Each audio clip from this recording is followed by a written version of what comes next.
Si mwen nan yon vide pe ya. Ah, e da ten sekurite ya ba. Ay, ki ras, mwen te mi. Sam jok ay baba. Oh. Non moun toujou ap mouri, non patria toujou. Gado peyi. Moun sa pe sa yon men. Moun toujou ap mouri sou patria toujou. Afe kidnapping sa pa jwen. Ou moun mouri nan kolej. Yon do sa kapab. Jom mwen cheve la, se moun bandi. Moun wash men. Na blage sou tèt li pou nou etil mouri. E sa. E nou mese, mba mouri vwe, sou manjman fe bouye vlin se. Kone, konplen justice, kop moun mouri sou bil fadra, li le vou sa fini.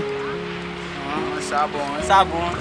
Natman de. Justice, Pou tout moun kap mouri. Sou pil fatra nan peyi sa. espesyalman, Evelyn Singh.